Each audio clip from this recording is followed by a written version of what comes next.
দর্শক মণ্ডলী আসসালামু আলাইকুম। আমি ভিডিও শুরুতে সবসময় বলে থাকি যে আপনারা সবাই কেমন আছেন। এই প্রশ্নটা আমি এখন আর করব না, কারণ আমরা জানি আপনারা কেউ ভালো এখন নেই। কারণ কুমিল্লা, নোয়াখালী, ফেনী, ব্রাহ্মণবাড়িয়া, চট্টগ্রাম সহ বেশ কিছু এলাকায় এরকম ভয়াবহ বন্যা দেখা গিয়েছে।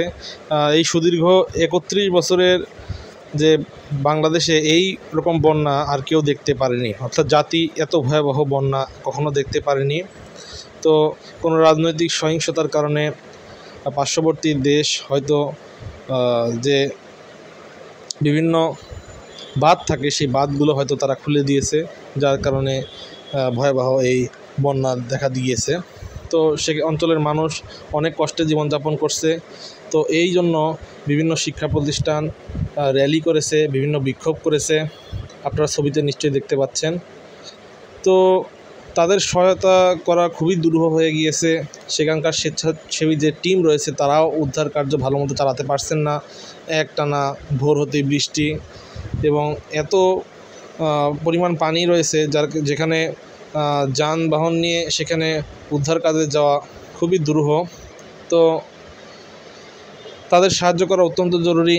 তো এই মুহূর্তে ঢাকা কলেজ সহ বিভিন্ন শিক্ষা প্রতিষ্ঠান তারা তাদের সাহায্য করার জন্য উদ্যোগ গ্রহণ করেছে। বন্যার্তদের সাহায্য করার জন্য টিম গঠন করা হয়েছে। আমরা যখন সাহায্য সংগ্রহ করার জন্য যাচ্ছিলাম, ঢাকা কলেজের একজন শিক্ষক, উনি হিসাব বিজ্ঞান বিভাগের সহযোগী অধ্যাপক নাসির স্যার, তিনিও সাহায্য করেছেন আমাদের, ছবিতে আপনারা দেখতে পাচ্ছেন। তো আশা করি ওনার মতো যারা এরকম ভালো জব করেন বা ভালো বিত্তশালী তারাও এগিয়ে আসবেন। তো সেই জন্য আমি একটি নম্বর দিয়েছি, আপনারা স্ক্রিনে দেখতে পাচ্ছেন।